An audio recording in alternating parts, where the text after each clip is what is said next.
Welcome to the second video in the Permeable Pavers series, where we talk more about maintenance of permeable pavers.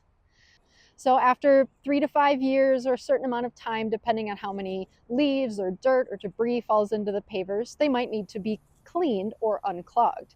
Here at Discovery Point, we did a test to see if they were still working and infiltrating water. So for an example, our test kit included materials you can probably find around your house or with a quick trip to the hardware store. Our test kit includes a 12-inch diameter PVC pipe with a line marked in Sharpie, a brush, a stopwatch, plumber's putty to seal down the pipe, and a bucket of water. So let's do the test and see if our pavers are still infiltrating. Step you want to do is to clean the area of your test so that the surface debris doesn't interfere with your test. We use plumber's putty to fill in the gaps so that the water doesn't leak out of the test area and stays right within that pipe. You may even need to put it directly under the pipe and squish the pipe down on top of it. In this first pre-wetting step, it's important to just get a little water in there to wet the test area and also to see where the gaps in your putty are so that you can seal those up and prevent them from leaking. Here's one right here.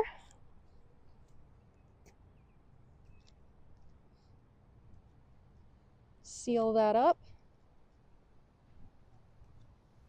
And another one back here. Now we're ready to do our test. Our instructions stress that it's important to have a steady, consistent pour and to not fill past the line that you marked with a Sharpie.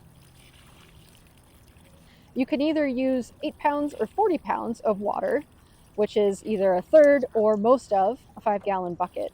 But we only used 8 pounds of water since we noticed that the pre-wetting step, the water still wasn't soaking in very fast.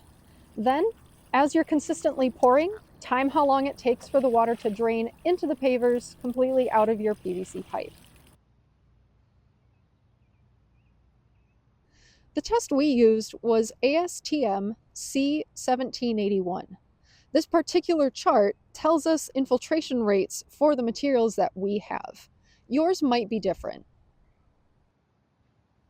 We took 3 tests and they fell within this range. It took about 22 minutes, which for the 8 pounds of water that we used means that we are in the red category. With an infiltration rate that slow, we knew our pavers were clogged and we needed to call in the professionals. But with a smaller site, you might actually be able to do most of these steps yourself. First, the workers needed to get into the gaps and kind of scrape out all of that accumulated stuff that had built up over the years. They duct tape hooks to broom handles in order to actually access those gaps between the pavers. Using these tools, they scraped out the plants and the sand and gravel, and then they used compressed air to blow out more of that compacted debris. And using a shop vac, they vacuumed up all of the stuff that they got out of the pavers. These steps needed to be repeated a couple of times since we had a lot of accumulated stuff built up in the gaps.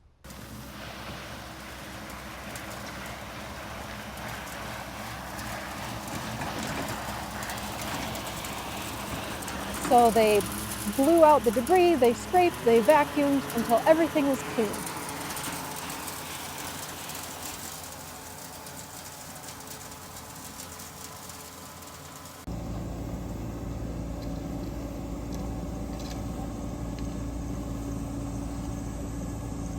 However, that means that the crushed gravel that was there now isn't.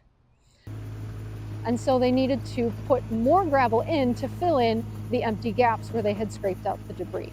This is specific to our pavers. Your paver system might need different amounts or types of gravel.